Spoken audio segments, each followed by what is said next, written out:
Welcome back to another episode. I want to run through today why I think we need to move away from saying individualized programming to personalized programming.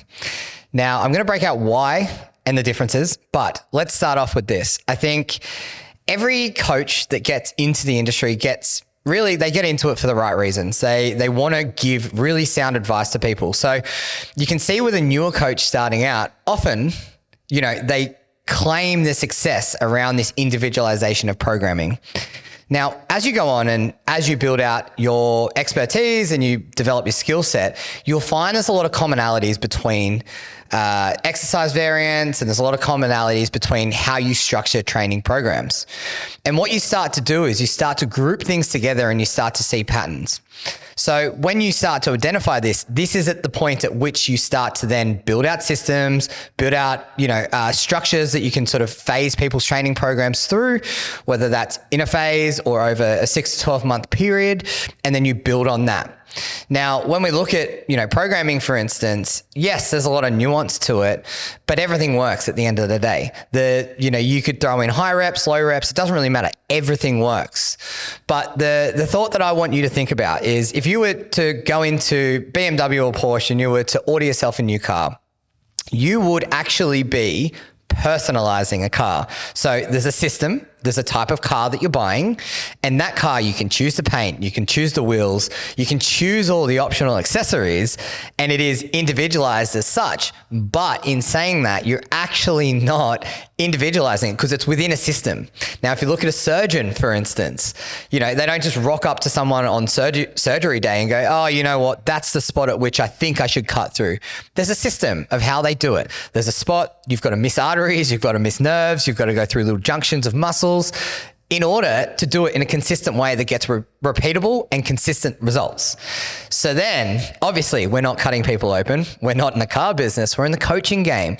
But if you have a look at big business and you have a look at how people do things successfully, they do it in a systematic way with proven results backed by what they've done previously, and they learn from those mistakes, and then they build and implement better systems so that they can continue to do better over and over and over again. Now, I think this, going back to the start of individualization versus personalization in coaching, coaches really get hooked up on this individualization component of training. Now, yes, training programs are individualized, but it's more so you're only pulling a few levers. There's not that many levers you can pull. There's obviously ways that you can do things better, and there's ways that, not particularly great at, producing results. But over time, anyone that actually cares and gives a shit is probably going to figure out a system that, works for them long-term, that they can get repeatable results. Now, before we get stuck into the body of this, think about this. Say I had 100 different training clients. If I wrote 100 different training programs, physically sat there and wrote that out, sets and rep ranges, percentages, RPEs, exercises, every single person is going to get a different program. How am I going to determine whether I'm getting results if I don't have a consistent way of doing things? It makes no sense. So when you look at training programs, they're no different to any other industry. We need a consistent way of doing things. So, it's also, you want to focus on what matters most, is getting results for people. And if there's a way that you can do it in a repeatable way, do it. There's no ego in that at all. So it's moving into point about, you want to focus your efforts towards what matters most. You don't want to get caught up in the weeds doing things over and over again. Now, if there's any coaches listening, when you start out, it's such a manual process putting things together because you haven't got your training system. So you're spending your weekends putting together programs, punching in the numbers, punching in the datas, reviewing previous programs. And that's just such an inefficient way of working, to be completely honest with you. And I feel like coaches need to go through that in order to get to the next stage of coaching. Like they need to kind of go through a little bit of the suck to sort of understand what goes in behind the scenes. But then you get to a certain point, you can start to group things together. So what you actually want to be doing is pulling the levers that's going to have the most effect. So let's run over a couple of those. But a couple of examples here. So say, for instance, we started out with a brand new person into the gym. They've got really not a lot of experience. Their control, stability, and everything in between, their muscle mass, their strength is all pretty low. You're probably going to want to ease in with that person, not pump them too much with volume, and you're going to want to get as much exposure and frequency as you possibly can for that person. So you're going to get, if it's, let's just use squat, bench, and deadlift, you're going to probably want to squat twice a week, bench press at least twice a week, and deadlift twice a week so that you can pick up that skill. So that there falls under the umbrella of a training split. So that is the first lever. Like having a way that you lay out your training program across the week is a really easy way to modify but get consistent results. So if someone's coming in and they're brand new, you're like instantly in the top of my mind, I'm already thinking, how can I get this person more exposure to the skill component of training? Like that's a really valid question, because the quicker they pick up the skill component, the quicker they can then get into just doing some really, really good work, but they're going to be limited by their skill to start. So training splits is a lever that you can pull. Then actually having your training split in a way that is everything's accounted for. You don't want excess junk volume in your training programs. You want to have it in a way, I was doing some reels earlier today filming, and you want to have everything where there's an equal and an opposite. So if, for instance, I was doing a dumbbell press, neutral grip, you could pair that up with a chest supported incline dumbbell row.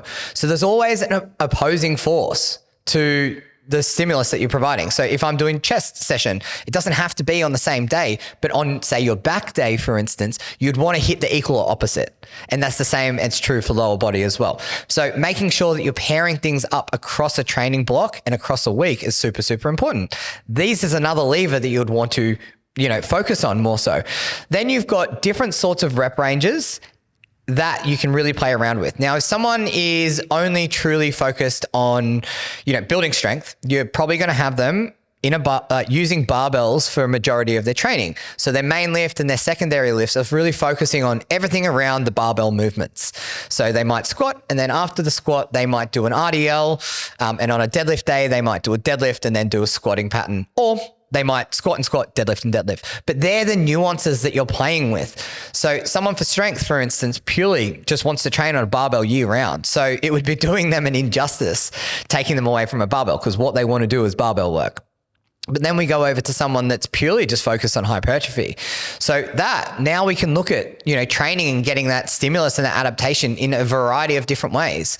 And, to be completely fair with you, everything works. The literature is very broad, and you can get a really good hypertrophy effect from, mid to low range reps and to high range as well, because the rep range isn't the only thing that's going to drive the adaptation. It's effort, mechanical tension, recovery, hypocaloric diet, or hypo if you're going into a deficit. But these are all components that are adding into it. So rep ranges can be used as well. But if you're in the barbell world, you probably want to sit on the lower side of things, because you're going to be limited by skill, where hypertrophy, you have the luxury that you're stabilized externally and you can actually push the reps higher.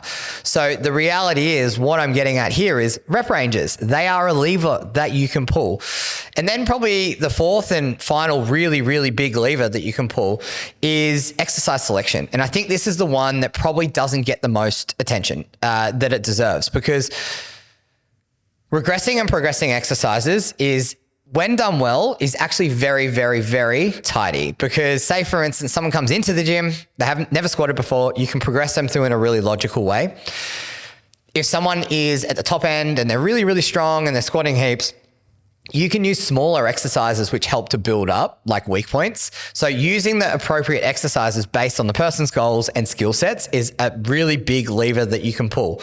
The worst thing that you want from a training program is setting someone up in a situation where they can't complete it because it's way too hard, or the opposite is true. It's actually not giving them enough stimulus. So, if we broke all of this out and, put a bit of a screen bird's eye view on it, you have your training split, and you have the order of the days that you're going to do, how many days you're going to train each week, and what's the distribution between upper and lower body or movement patterns that you're training.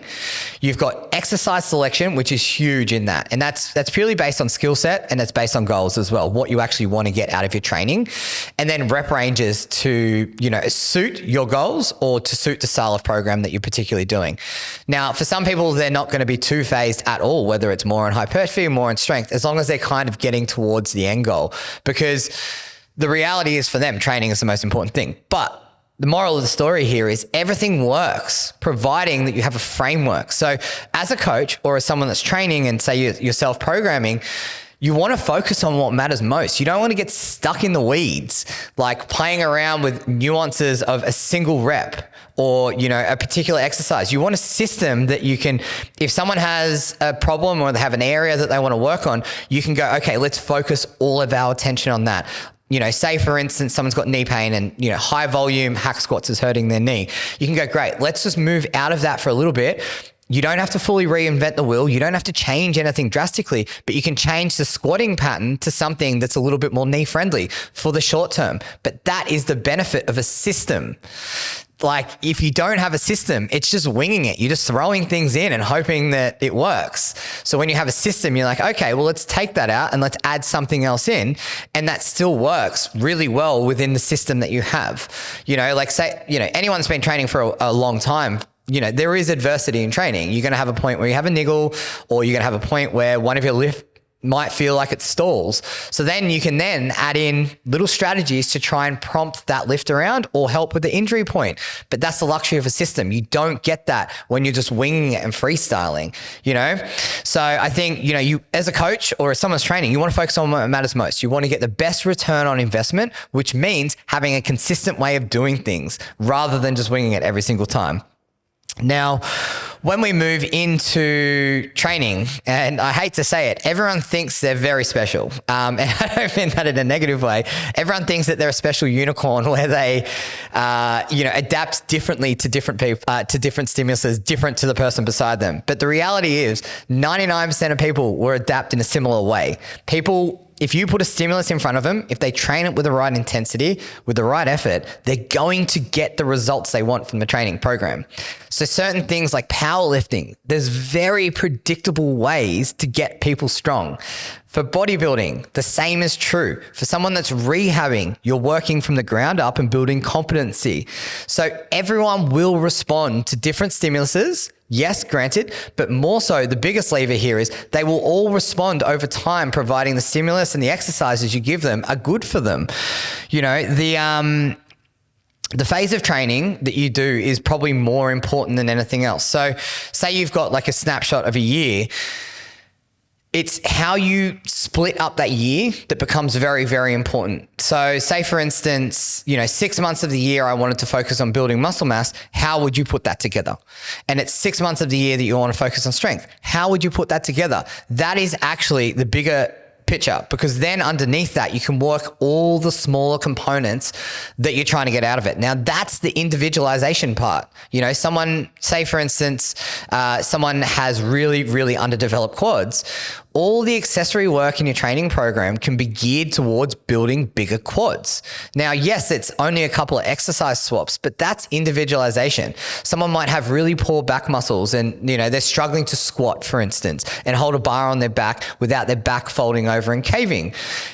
That's a perfect example of then individualizing someone's program or personalizing someone's program and putting in some back exercises, which helps build structure, build support so they can continue to do. It doesn't mean you have to rework the whole program or, you do 4 days of back training and you don't train anything else, because that's just cowboying it. That's just kind of throwing in things and hoping it works. What you want to do is focus on what matters most. So you're pulling levers when you need to pull levers, not necessarily just because it's fun and interesting. I think that's a really important way to look at it. Now, when we move into exercises and we look at how to make someone stronger in certain positions, a huge benefit that we're playing around with here is your ability to cue people and give them feedback as to how to execute exercises better. So me as a coach, me as a practitioner, I would much rather spend my time knowing that I have a really predictable system that I can give someone a program, and then spend more of my time actually giving feedback, helping that lifter, overcome mental barriers with lifts, help them understand things better, provide more value in different areas, not just spending time stuck in front of my computer putting in sets, putting in reps, putting in RPEs. Now that stuff's really important. Don't let this conversation take away from the fact that good programming is important. But as a coach, I would much rather see and give you a ton of feedback on how to, execute a certain lift better, how to get more out of a training week, or if there's any roadblocks with like timing or scheduling or underfueling, whatever that is, that's the better value add. That's the human interaction component that you need when it comes to one-on-one coaching. So I think when we look at the input that we're giving people, we want to make sure that we're spending time on the right areas. We're not just focusing on the back end, because really we're working with people at the end of the day. They've come to you because they want your expertise in a certain area. So it's like, great, spend more time doing the thing that actually matters most. Now, I am a big fan of programming. I think you can get so much out of it when it's done well. But the reality is people respond similarly to different stimuluses. You don't need to reinvent the wheel every single time. The better you can get at systemizing the way that you look at your actual coaching and the way that you prescribe coaching for people, the better results you're going to get long-term. Because, as a perfect example of this, a few years ago we had a national event for powerlifting, and a few years ago, all of our team did terribly in bench press. And mate, you take that on the chin, you take that in the heart, you're like, wow, we can't bench press. But what we kind of realized was the whole comp actually did pretty poorly. And then we looked around, there was red lights everywhere. Everyone was failing lifts. And what we put it down to was the fact that it wasn't necessarily people's programming. It wasn't necessarily that people weren't good at bench pressing. It was the fact that the equipment, no one could actually get into the optimal position on the bench. But without enough data, without seeing all those people also doing hard, reps or missing reps or bombing from comp, it's very hard to piece it all together. So basically, in order to get good data, you need to see a consistent amount of it time and time again. You can't just see one client result and go, hey, that was, that's the be all end all. I'm going to base all of my client results, all of my training systems, everything around one person. You have to collect enough data over time, start to group things together and put them in a way that you can use them so that you get repeatable results. So, I suppose moral of today is, I think we need to move away from the term individualization. And me personally, I have said this a lot of the time, but it's actually personalization that we're moving towards, because you're suiting training programs based on what people need and based on things that pop up in their training journey. And that's a better way to look at programming, because it's consistent, reliable, and it's going to get results. Now that's it for me today. I'll see you guys in the next episode.